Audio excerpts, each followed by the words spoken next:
Assalamu alaikum everyone. Welcome back to another episode of Global Scholarship Guide. We have another guest, Mr. Salman Javed. He is currently studying his MPhil in Plant Breeding and Technology in a fully funded scholarship in China. So thank you so much, Mr. Salman, for your precious time. First of all, how are you? And please introduce yourself and your university and some scholarship and degree. जी thank you so much for inviting me. जो initial मेरा थोड़ा introduction करवा दिया है तकीर भाई ने। उसके अलावा रिसेंटली मेरी बीएससी एग्रीकल्चर कंप्लीट हुई है यूएएफ से। उसके बाद अब जो मेरी करंट डिग्री है वो है मास्टर इन प्लांट साइंस। और यहाँ पे मेरी यूनिवर्सिटी है साउथ सेंट्रल यूनिवर्सिटी, वुहान में है ये, चाइना में। और मैं scholarship is fully funded scholarship. और फुली फंडेड स्कॉलरशिप मेनली होता है उसमें आपकी अकोमोडेशन, उसमें आपके ट्यूशन फ़ीस और बाकी आपके जो लिविंग एक्सपेंसेस वगैरह वो सारे कवर्ड होते हैं। जिसके अलावा स्टाइपेंड मिलता है, तो उनमें मैंने सारा अपने खाने पीने का वगैरह सारा सीन करना होता है। तो ये लास्ट ईयर जब हमारे 7th सेमेस्टर चल रहा था उसमें मैंने अप्लाई करना स्टार्ट किया था। तो उसके बाद इंटरव्यूज़ वगैरह हुए, उसके बाद फिर सिलेक्शन हुई, फिर सारा प्रोसेस वगैरह चलता रहा। चाइना में चाइनीज लैंग्वेज जो है उसको मतलब is it is required to learn Chinese language? देखें, अगर आपने यहाँ पे आकर अपनी डिग्री इंग्लिश में करनी है ना, फिर आने से पहले आपके लिए चाइनीज़ सीखना ज़रूरी नहीं है। मैंने चाइनीज़ नहीं सीखी थी और ना ही मैंने चाइनीज़ लैंग्वेज कोर्स किया था, क्योंकि मेरी जो डिग्री थी मास्टर्स की वो इंग्लिश में थी। क्योंकि यहाँ पे दो तरह की डिग्रीज होती है ना, चाइनीज़ में भी होती है और इंग्लिश में भी होती है। अगर आपने चाइनीज़ लैंग्वेज में करनी है फिर आपके पास चाइनीज़ लैंग्वेज कोर्स होना चाहिए। लेकिन अगर आपने इंग्लिश लैंग्वेज में मास्टर्स करना है, पीएचडी करनी है, बैचलर्स करना है, तो फिर आपके पास मैंडेटरी नहीं है कि ना आपके पास आपने चाइनीज़ लैंग्वेज पहले सीखी हो। अगर आप सीख के आते हैं तो ये आपके लिए प्लस पॉइंट होगा। उसके अलावा जब यहाँ पे आप आ जाते हैं तो फिर आपको चाइनीज़ सीखनी पड़ती है, क्योंकि यहाँ पे रहने के लिए चाइनीज़ सीखना ज़रूरी है, लेकिन आने से पहले ये रिक्वायरमेंट नहीं होती। Cultural and academic exchanges, have you been as a part of Pakistani student China? Like हम सुनते हैं कि मुस्लिम कम्युनिटीज या मुसलमानों को चाइना में मतलब तंग किया जाता है या उनको जुल्म सितम की वो दास्तानें में सुनाई जाती हैं, तो मैं इस लिहाज से पूछना चाह रहा था। जी जी। अगर मैं अपने एरिया की बात करूँ तो यहाँ पर तो ऐसा कोई इशू नहीं है। यहाँ पर लाइक उन्होंने इंटरनेशनल स्टूडेंट्स का सेपरेट एक जगह दी हुई है, और यहाँ पर हमारी मसाजिद भी हैं और हम लाइक अपनी इबादत वगैरह इजीली कर सकते हैं। बाकी जो ये है कि ये कुछ एरियाज़ में हो रहे हैं ये इश्यूज़, और वहाँ पर ये जो लोकल्स हैं उनको ये काफ़ी इस चीज़ को उनको काफ़ी मुश्किलात का सामना करना पड़ता है। लेकिन अगर आप एज अ फ़ॉरेन स्टूडेंट पढ़ने के लिए आते हैं तो फिर आपको कोई भी ऐसा इशू फेस नहीं करना पड़ता। आप अपनी नमाज़ पढ़ सकते हैं, आप अपनी इबादत कर सकते हैं, तो फिर आप कोई फोर्सफुली चीज़ नहीं इम्प्लीमेंट करते। तो चाइना में आप मतलब उनकी स्कॉलरशिप पे गए हैं, और जो एक्स्ट्रा करिकुलर एक्टिविटीज़ हैं उसमें इन्वॉल्वमेंट कैसी है जो स्कॉलरशिप पे आए हैं, या जो कह लें कि इंटर्नशिप्स हैं या रिसर्च प्रोजेक्ट हैं, तो उनका भी पार्ट बनने की इजाज़त है आपको? जी जी बिल्कुल। यहाँ पर प्रॉपर एक उन्होंने सिस्टम बनाया हुआ है। हमारी एक्स्ट्रा करिकुलर वगैरह होती हैं, स्पोर्ट्स, आजकल स्पोर्ट्स के इनके ट्रायल्स चल रहे थे, नेक्स्ट इनके इवेंट्स वगैरह होंगे, तो उनमें भी हम पार्टिसिपेट कर सकते हैं। उसके अलावा टूर्स वगैरह होते हैं, इंटरनेशनल स्टूडेंट्स के भी सेपरेट हो जाते हैं, और हमारी लैब्स के टूर होते हैं। तो उनमें लाइक हमारी यूनिवर्सिटी में भी सिस्टम है ये, और पाकिस्तान में भी होता है। यहाँ पर भी यहाँ पर लोगों ने इसे थोड़ा एडवांस किया हुआ है, तो काफ़ी वेल डेवलप्ड है ये सारा कुछ extra curricular. My last question, can you share your experience with the application and the selection process, including any challenges you faced? जी जी बिल्कुल। जब मैं लास्ट ईयर स्टार्ट किया था तो आई थिंक बेसिक चैलेंज यही होता है कि स्टूडेंट्स को पता नहीं होता कि उन्होंने स्टार्ट कैसे करना है, उन्होंने पहले क्या काम करना है, उन्होंने किस स्कॉलरशिप को, किस कंट्री को टारगेट करना है। तो स्टार्टिंग में तो यही इशू था। तो उसके लिए फिर मैंने खुद सर्च करना स्टार्ट की थी, और मैंने कुछ सेमिनार्स वगैरह अटेंड किए, ऑनलाइन सेमिनार्स ही, उनसे मुझे थोड़ी बहुत गाइडेंस मिली। उसके बाद मैंने डॉक्यूमेंटेशन अपनी स्टार्ट की, क्योंकि जब आप स्कॉलरशिप का काम स्टार्ट करते हैं तो सबसे पहले डॉक्यूमेंटेशन करनी होती है, तो आपने स्टार्ट करके फिर साथ साथ स्कॉलरशिप सर्च करने होते हैं। तो वो मैंने सारा स्टार्ट किया।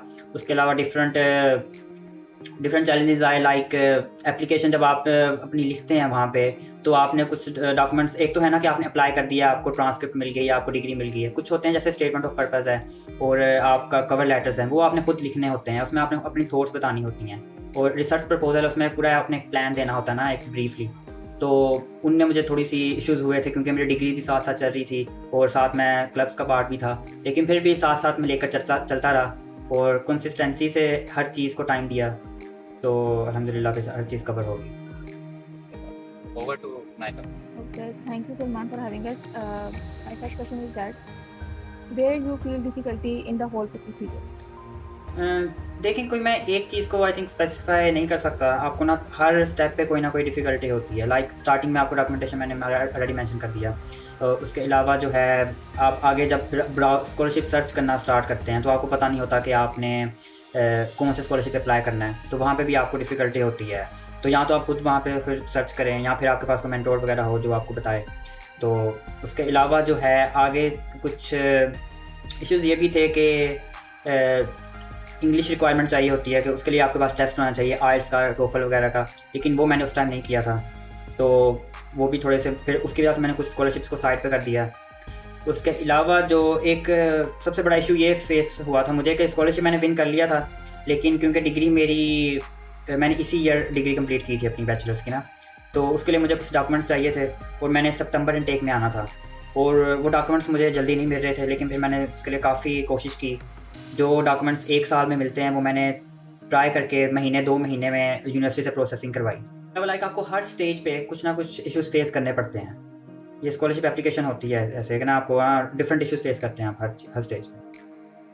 ओके, आपको जो है चाइनीज़ की तरफ से कौन सा स्कॉलरशिप मिला था? मतलब चाइनीज़ गवर्नमेंट स्कॉलरशिप की तरफ से गए हैं या फिर बेल्ट एंड रोड स्कॉलरशिप? अच्छा, चाइना में ना काफ़ी ज़्यादा स्कॉलरशिप्स हैं।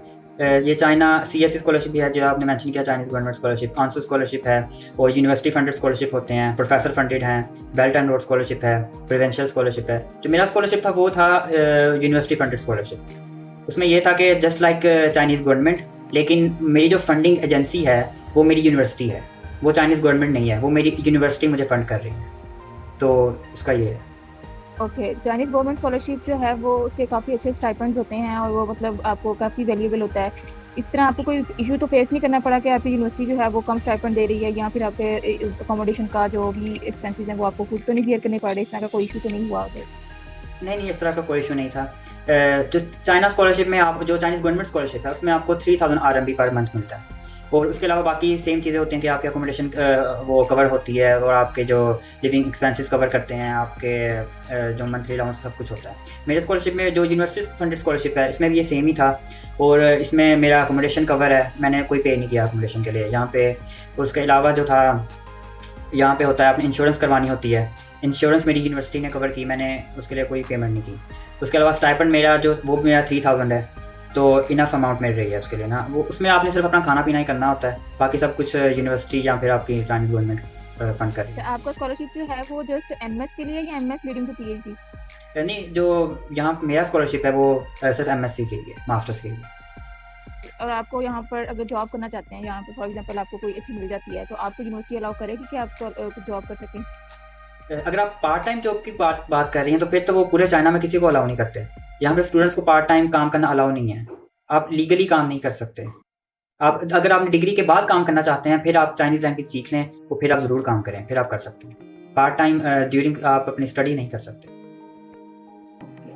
और my last question is that कि आपका जो MPhil में, जिस तरह हमें PhD में कोई मसला नहीं होता कि रिसर्च पेपर भी हमारा पब्लिश हो गया, हमारा रिसर्च प्रपोजल भी ऑलरेडी रेडी होता है, क्योंकि MS में बच्चा बहुत कुछ सीख जाता है और काफ़ी चीज़ें उसकी प्रिपेयर हो जाती हैं।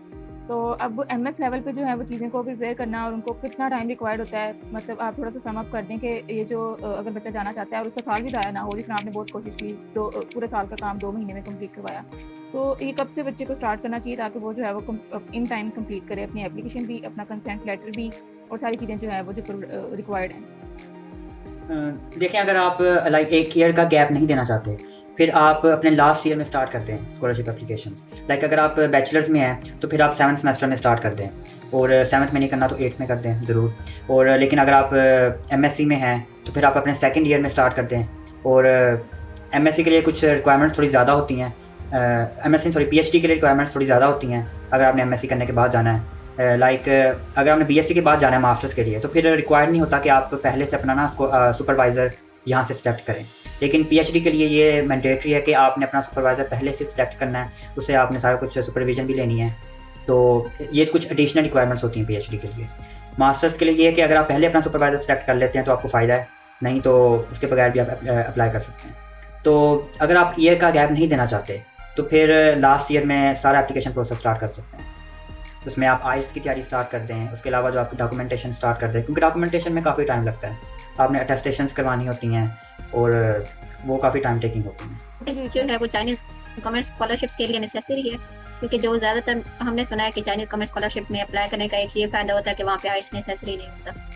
नहीं, चाइना के लिए आइल्स नेसेसरी नहीं है, लेकिन मैं कह रहा हूँ कि ये आपकी चॉइस है कि अगर आप लास्ट ईयर में आइल्स करना चाहते हैं और अगर आपके पास टाइम है तो आप आइल्स कर लें, लेकिन अगर आप आइल्स के बगैर कहीं अप्लाई करना चाहते हैं तो भी बहुत सी अपॉर्चुनिटीज़ होती हैं आपके पास। आप चाइना में अप्लाई कर सकते हैं, आप इंडोनेशिया में कर सकते हैं, मलेशिया में कर सकते हैं, आप थाईलैंड वगैरह में कर सकते हैं। तो लाइक आइल्स के बगैर भी आप काफ़ी जगह पे अप्लाई कर सकते हैं।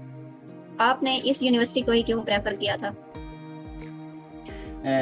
देखिए, मैंने इस यूनिवर्सिटी में अप्लाई किया था तो यहाँ से मुझे सिलेक्शन हुई थी मेरी। उसके अलावा मैंने तकरीबन 2 से 3 जगह पे अप्लाई किया था। उसके अलावा मैंने मलेशिया में अप्लाई किया। जो मलेशिया में मैंने अप्लाई किया था उसका अभी तक रिज़ल्ट नहीं आया, लेकिन मैंने चाइना में यहाँ पे मुझे सितंबर इनटेक में मैंने आना था, तो इसलिए मैंने इसी को फाइनलाइज़ कर लिया। तो जो मेरे पास ऑप्शन थे उनमें से ये ऑप्शन बेस्ट था। यहाँ पे पहले मेरे सुपरवाइज़र ने मेरा इंटरव्यू लिया था और उसकी जो फील्ड थी वो बिल्कुल according to my own research थी। मैं खुद भी उसी से रिलेटेड काम करना चाहता था, मेरा उसमें इंटरेस्ट था। तो सुपरवाइज़र को भी इंटरव्यू में मैंने सारा वही रिसर्च प्रपोजल दिया, तो मुझे भी अपने इंटरेस्ट के रिलेटेड काम नज़र आ रहा था और स्टाइपेंड भी इनफ था, सारा कुछ कवर था, तो इसलिए मैंने इस यूनिवर्सिटी को भी सिलेक्ट किया। और एक्सेप्टेंस लेटर जो था वो आपके पास पहले से था? एक्सेप्टेंस लेटर का ना यहाँ पे कुछ डिफरेंट यूनिवर्सिटीज़ में डिफरेंट उसका सिस्टम होता है। मेरी यूनिवर्सिटी में ऐसे था कि मैंने अप्लाई किया था फॉर एडमिशन, उसके बाद ना हमारे प्रोफेसर ने हमें कोई एक्सेप्टेंस लेटर नहीं दिया था। उसने हम जितने भी एप्लीकेंट्स थे ना, हम सबका इंटरव्यू ले लिया था। उस इंटरव्यू में से ना उसने 2 बंदे सेलेक्ट किए थे। और उसके अलावा कुछ यूनिवर्सिटीज़ ऐसी हैं कि जो प्रोफेसर आपको एक्सेप्टेंस लेटर भी देते हैं, और लेकिन हमारी यूनिवर्सिटी में उन्होंने डायरेक्ट ही अप्लाई करवा के ना फिर आगे इंटरव्यू लिया था। तो एक्सेप्टेंस लेटर सॉर्ट ऑफ आप कह सकते हैं कि प्रोफेसर ने मुझे एक्सेप्ट किया था। ओके, तो आप काइंडली कोई रिसर्च प्रपोजल के बारे में और वो जो मोटिवेशनल लेटर्स वगैरह होते हैं उनके बारे में थोड़ा गाइड करते हैं, एक्सप्लेनेटरी के वो उनको किस तरह से राइट करना चाहिए कि सिलेक्शन के चांसेस ज़्यादा हों? देखिए, जो पहले मैं रिसर्च प्रपोजल की बात करता हूँ। जो रिसर्च प्रपोजल है वो तो आपने अपनी फील्ड से रिलेटेड बनाना है कि आप इस चीज़ में काम करना चाहते हैं। उसमें पहले आपने एब्स्ट्रैक्ट बताना है, एब्स्ट्रैक्ट में थोड़ी सी समरी होती है। आपने अपनी मेथडोलॉजी बतानी है कि मैं किस मेथड से किस चीज़ पे काम करूँगा और मैं किस प्रॉब्लम को रिजॉल्व करूँगा। और उसके अलावा आपने फिर डिटेल से बताना है उसको। आपने फिर एक्सपेक्टेड रिजल्ट बताने हैं, और उसमें यह है कि आप लिटरेचर सर्च करें, आप अपना इंटरेस्ट देखें, सबसे बढ़कर ये है। और जो आपने रिसर्च प्रपोजल बनाना है वो अपनी फील्ड से रिलेटेड ही बनाएं। और उसके अलावा रिसर्च प्रपोजल में सिर्फ वही चीज़ें सिर्फ वही टर्मिनोलॉजी वगैरह आप यूज़ करें जो आपको पता हो, जो आपको आती हो। क्योंकि जब आपका इंटरव्यू होता है तो जो इंटरव्यू पैनल होता है उनके पास रिसर्च प्रपोजल पड़ा होता है और वो उसी से रिलेटेड आपसे सवाल पूछते हैं। तो अगर आप कोई ऐसी चीज़ बीच में मेंशन कर देते हैं जो आपके सीनियर ने बताई है या फिर आपने किसी बुक में पढ़ी थी लेकिन आपने बीच में मेंशन कर दिया है, आपको पता नहीं है, तो फिर आपके लिए इशू बनता है। तो उसके लिए आप एक टॉपिक सेलेक्ट करें, उसकी प्रॉपर रिसर्च करें, उसका आपके पास अच्छा वाला नॉलेज होना चाहिए। और उसके बाद उसको एक आपने ड्राफ्ट बना लिया है तो फिर उसको रिव्यू ज़रूर करवाएं। अपने सीनियर्स से करवा सकते हैं, अपने टीचर्स वगैरह से करवा सकते हैं, तो जो भी आपकी फील्ड से रिलेटेड बंदा हो। तो उसके अलावा जो स्टेटमेंट ऑफ पर्पज़ है, स्टेटमेंट ऑफ पर्पज़ थोड़ी सी होती है कि उसमें आपने अपनी लाइफ के बारे में तो बताना होता है। स्टार्टिंग में अपना इंट्रोडक्शन वगैरह दें और उसके बाद अपना थोड़ा सा बैकग्राउंड बता दें। बैकग्राउंड के बाद आप अपना बताएं कि आप इस यूनिवर्सिटी में, इस स्कॉलरशिप में क्यों इंटरेस्टेड हैं। उसके बाद आप बताएं कि आपकी इस रिसर्च से उस कंट्री को क्या फ़ायदा होगा। ये चीज़ उन लोगों के लिए बहुत मैटर करती है कि आप दूसरे कंट्री जाकर रिसर्च कर रहे हैं तो उस कंट्री में काम हो भी रहा है कि नहीं। तो इस चीज़ को आप ज़रूर देखें। अगर आप किसी ऐसी चीज़ पर रिसर्च प्रपोजल बना देते हैं या ऐसी चीज़ पे आपकी स्टेटमेंट ऑफ पर्पस में मेंशन है जो उस कंट्री में हो ही नहीं रही, तो फिर प्रोफेसर इस चीज़ को ज़रूर नोट करेगा। वो आपको ज़रूर पूछेगा कि ये काम तो हो नहीं रहा। तो ये चीज़ आप ज़रूर मेंशन करें कि हो will it benefit your country. उसके अलावा आपने उसमें ज़्यादा डिटेल से नहीं लिखना होता स्टेटमेंट ऑफ पर्पस में ना। आपने उसमें बस अपना जो आपके प्रीवियस एकेडमिक्स है उसको आपने ब्रीफली समराइज़ करके लिख देना होता है। और ज़रूरी नहीं है कि इसमें आप कोई मुश्किल लैंग्वेज यूज़ करें, इसको आप ना सिंपल इंग्लिश में भी लिख सकते हैं। सो इट मीन्स कि जो भी रिसर्च प्रपोजल बनाना है वो आपने एक तो अपनी स्पेसिफिक फील्ड से रिलेटेड होना चाहिए, आपका जो आपका सब्जेक्ट है। दूसरा आपने ये भी देखना है कि आप जिस यूनिवर्सिटी में अप्लाई कर रहे हैं उसके प्रोफेसर्स की प्रोफाइल को गो थ्रू करके बनाना है। जी जी बिल्कुल। उनके साथ आपके रिसर्च इंटरेस्ट मैच कर रहे हो और वहाँ पे ऑलरेडी वो वाला काम हो भी रहा हो। जी बिल्कुल, ऑलरेडी काम हो रहा अच्छा, होगा। चलें कि आप स्टेप वाइज गाइड कर सकते हैं कि डॉक्यूमेंट्स के रिलेटेड और साथ साथ में जो भी एसओपी चाहिए होता है वो आप स्टेप वाइज बता दें पूरा एप्लीकेशन प्रोसीजर। जी जी। सबसे पहले तो ये है कि जो आपके कुछ रिक्वायर्ड डॉक्यूमेंट्स हैं जो हर स्कॉलरशिप के लिए चाहिए होते हैं, आप उनको प्रिपेयर करें। उनमें आपकी सीवी आ जाती है, उनमें आपके जो ट्रांसक्रिप्ट्स हैं जिसे हम डीएमसी भी कहते हैं वो होते हैं।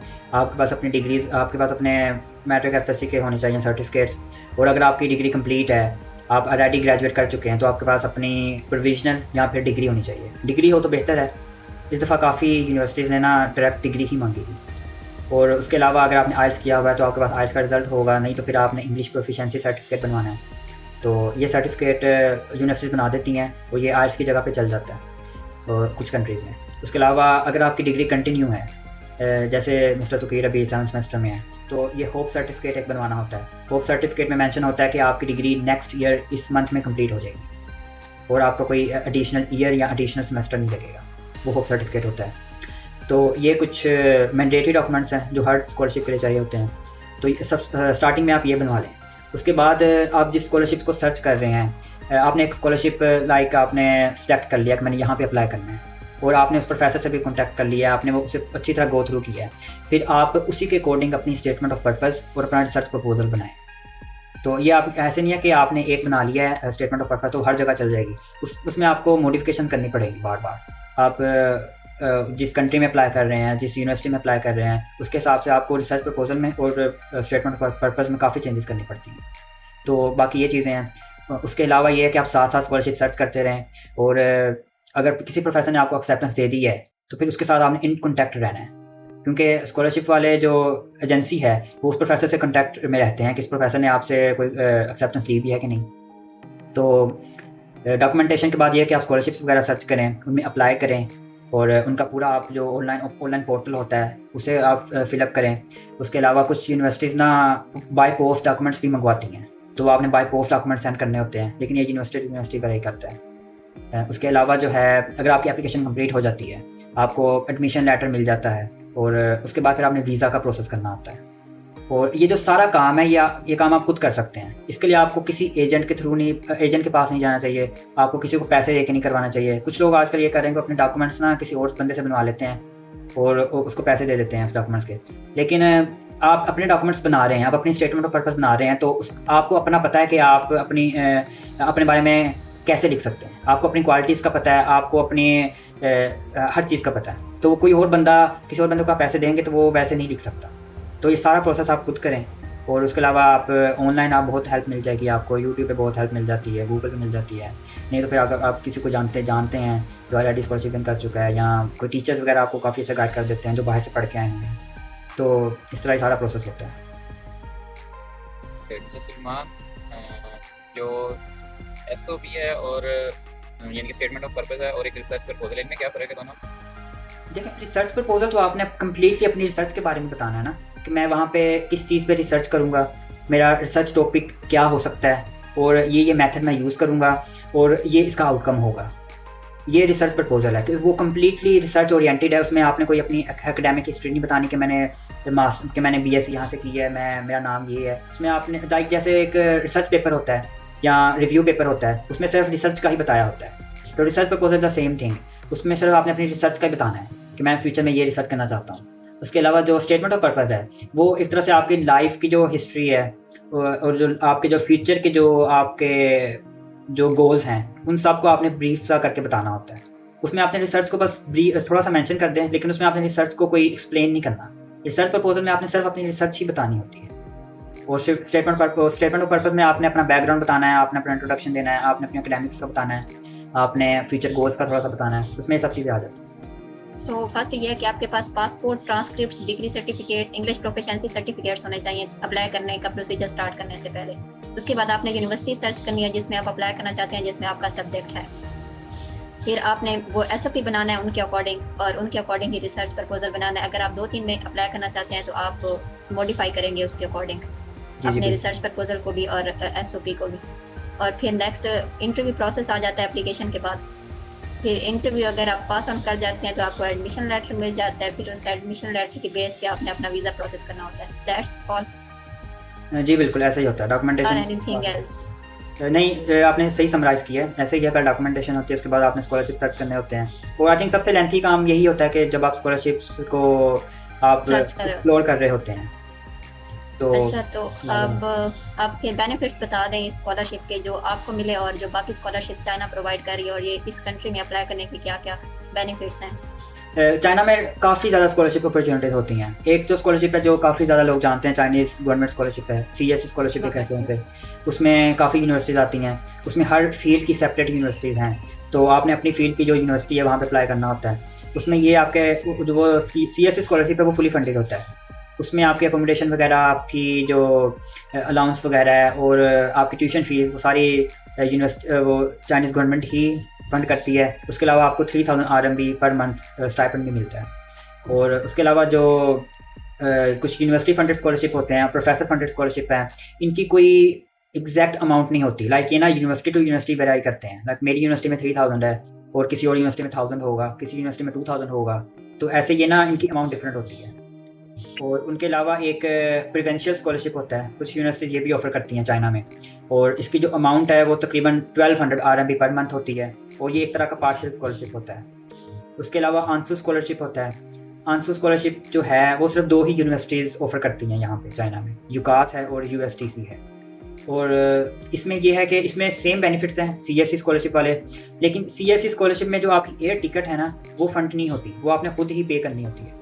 आंसू स्कॉलरशिप में जो आपकी एयर टिकट है वो भी आंसू वाले ही उसे पे करते हैं। वैसे कि आपने पे खुद करनी है पहले, लेकिन आपको रिफंड कर देते हैं।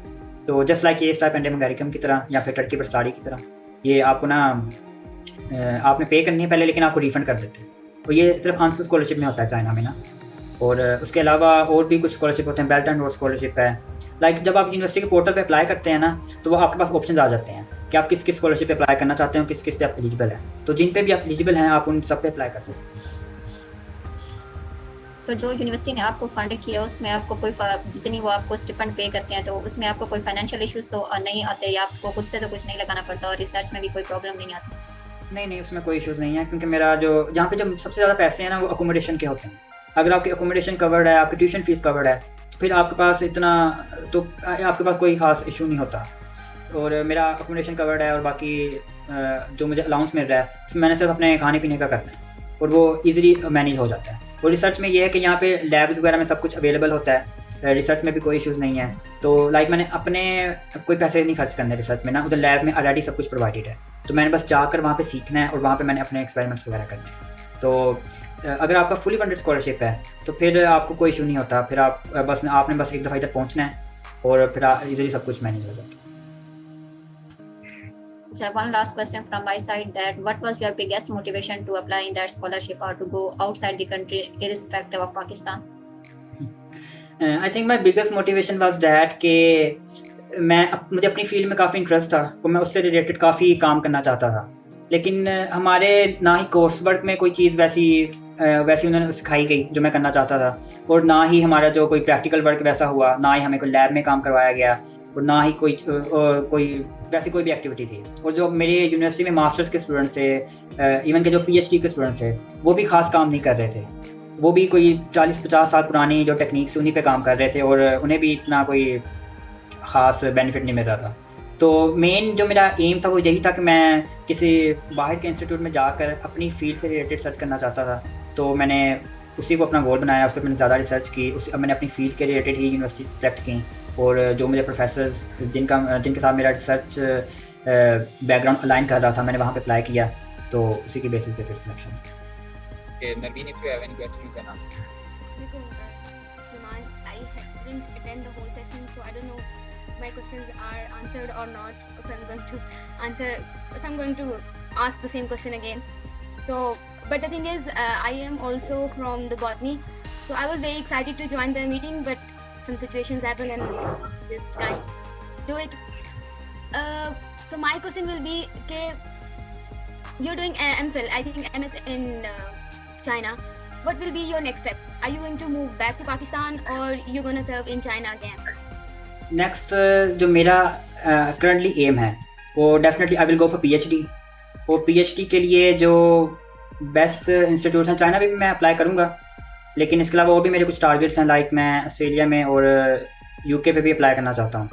So what will be the main source to get the authentic information, or how did someone can realize that this website is okay or this website is original or not? Should he or she should spend her or his time to this website or to this university, or are there any other professionals which are working on the same thing to guide the students in our universities in Pakistan, if you know any? I think जो आपका first question था कि सबसे जो basic pathway क्या होता है, like हम कहाँ से सर्च करना स्टार्ट कर सकते हैं, तो उसके लिए जो मैंने काम स्टार्ट किया था, मैं आपको अपने ही एग्जांपल से बताता हूँ। मैंने गूगल से स्टार्ट किया था। मैंने उसके लिए देखा था कि लाइक मेरी डिग्री थी प्लांट ब्रीडिंग, मेरी डिग्री एग्रीकल्चर थी और मेरा मेजर था प्लांट ब्रीडिंग एंड जेनेटिक्स। तो मैंने उसके रिलेटेड गूगल पर सर्च किया था कि टॉप यूनिवर्सिटीज़ कौन सी हैं और कौन से कंट्रीज़ अच्छे हैं इसके लिए।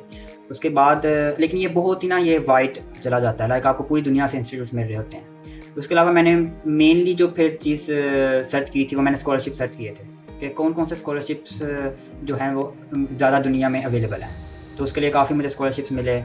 तो बेसिकली यही है कि आप अगर आप स्कॉलरशिप के थ्रू जाना चाहते हैं, फिर आप अपनी जो मेन सर्च ही स्कॉलरशिप से स्टार्ट करें। फिर आप क्योंकि उन स्कॉलरशिप के अंडर यूनिवर्सिटीज़ होती हैं, फिर आपकी सर्च थोड़ी सी वो हो जाएगी, कन्फाइंड हो जाएगी।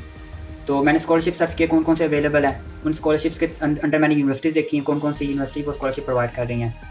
तो उसके बाद फिर मैंने उनका प्रोसेस देखा, उनकी एप्लीकेशन डेट देखी कि उनकी एप्लीकेशन टाइमलाइन क्या है। मोस्टली जो स्कॉलरशिप्स हैं वो कुछ स्कॉलरशिप अक्टूबर में स्टार्ट हो जाते हैं, कुछ नवंबर में, कुछ जनवरी में स्टार्ट होते हैं। तो इस तरह मैंने फिर स्कॉलरशिप्स को अपनी एक लिस्ट बना ली कि मैं इस स्कॉलरशिप में अप्लाई करना चाहता हूँ। उसके अलावा एक और चीज़ है कि आप ना लाइक जो भी काम कर रहे हैं उसे आप एक तरह नोट डाउन ज़रूर करते रहें कि मैं इस चीज़ में मैंने काम शुरू कर दिया है, इस चीज़ में मैं कर रहा हूँ। इस तरह आपके पास थोड़ा सा ना जब आप लिस्ट देखते हैं तो आपको पता चलता है कि मैं इसी चीज़ पे काम कर रहा हूँ। उसके अलावा आप अपने स्कॉलरशिप को कैटेगराइज कर सकते हैं कि ये फुली फंडेड स्कॉलरशिप है तो उन पर आप ज़्यादा एफर्ट करें। कुछ पार्शियल फंडेड स्कॉलरशिप्स होते हैं। मेन बात यही है कि आप अगर आप स्कॉलरशिप के थ्रू जाना चाहते हैं तो पहले आपको स्कॉलरशिप्स का पता होना चाहिए। आप गूगल कर लें, आप यूट्यूब पे देख लें कि मेजरली कौन सी स्कॉलरशिप अवेलेबल है।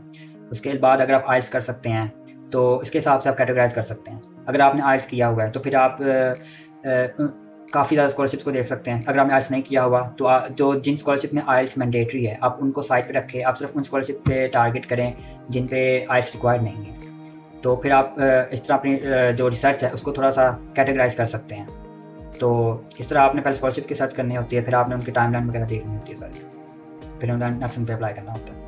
Thank you so much. Keeping track on your progress, I think this will be from my side the most valuable advice from you, and thank you so much. China में living condition कैसी हैं, मतलब campus life कैसी है university की? आप campus life तो I think मैं आपको जो बेनिफिट्स हैं वो भी बता देता हूँ। कुछ इश्यूज भी होते हैं ऑफ कोर्स। जो कैंपस लाइफ तो काफ़ी इजी है, लाइक आपको रूम में सब कुछ अवेलेबल होता है। आपके यहाँ पे आपके पास बाइक्स मिल जाती हैं आपको, उसके लाइक आपको ट्रैवल में कोई इश्यूज़ नहीं होते। तो स्टडी के रिलेटेड आपको कोई इशू नहीं होता, आपको अकोमोडेशन में कोई इशू नहीं होता। उसके अलावा जो मेन जो दो इशूज़ फेस करते हैं यहाँ पे चाइना में पाकिस्तानी, एक तो वो ये है कि लैंग्वेज बैरियर होता है। अगर आपको चाइनीज़ नहीं आती तो आप अपनी स्टडी तो कर सकते हैं, क्योंकि आपकी स्टडी अगर इंग्लिश में है तो आपकी डिग्री तो इंग्लिश टीचर्स ही पढ़ाएंगे या वो चाइनीज़ पढ़ाएंगे जिनको इंग्लिश आती है। लेकिन अगर आपने यहाँ पे दूसरे लोकल्स के साथ कम्युनिकेट करना है, आपने यहाँ पे ज़्यादा देर तक रहना है, तो फिर आपको चाइनीज़ आनी चाहिए। तो एक लैंग्वेज बैरियर का इशू हो जाता है यहाँ पे। तो उसके अलावा खाने पीने का इशू होता है कि यहाँ पे ना लाइक कैंटीन्स तो बहुत अवेलेबल हैं, हर हॉस्टल में 3-4 कैंटीन्स हैं और बहुत हैं खाने की जगह। लेकिन मुस्लिम्स के लिए हलाल खाना इतना ईजिली नहीं मिलता। मिल जाता है लेकिन it is too expensive to afford, वो अफोर्ड नहीं कर सकते स्टूडेंट्स। तो उसके लिए आपको खुद अपना खाना पीना करना पड़ता है और फिर इस इशू को ऐसे मैनेज करते हैं। तो कोई स्पेसिफिक मतलब रिसोर्सेज या कोई ऑर्गेनाइजेशन हैं जो हेल्प कर सकती हैं स्टूडेंट की ऑर्गेनाइजेशन, मतलब एप्लीकेशन प्रोसेस में, कोई फेसबुक ग्रुप या कोई व्हाट्सएप ग्रुप्स इस तरह? जी, ऐसे फेसबुक ग्रुप्स तो काफ़ी बने हुए हैं आई गेस, और कुछ ऑनलाइन वेबसाइट्स थी जिनसे मैंने हेल्प आउट ली थी। सबसे अच्छी हेल्प तो ना आपको उस स्कॉलरशिप की ऑफिशियल वेबसाइट से मिलती है। जब आप ऑफिशियल वेबसाइट पे पहुंच जाते हैं ना तो वहाँ पर सब कुछ अवेलेबल होता है। अगर वेबसाइट पर नहीं है तो उस वेबसाइट में उन्होंने एक PDF दी होती है स्कॉलरशिप की, उसमें सब कुछ समराइज़ किया होता है। तो आप उस PDF से बहुत कुछ आपको पता चल जाता है। इसके अलावा जो है एक वेबसाइट है कैरियर हेल्प पोर्टल, वहाँ से मैंने थोड़ी बहुत CSE से रिलेटेड हेल्प ली थी। उसके अलावा जब आप गूगल करते हैं तो आपको बेतहाशा मिल जाती हैं। लेकिन जब आपने अप्लाई करना है तो बेस्ट ये है कि आप उस स्कॉलरशिप के या उस यूनिवर्सिटी के ऑफिशियल पोर्टल पे जाके अप्लाई करें, आप किसी साइट से किसी और वेबसाइट पे ना लें। And at last, thank you so much, Mr. Salman. Thank you so much for your time, valuable information.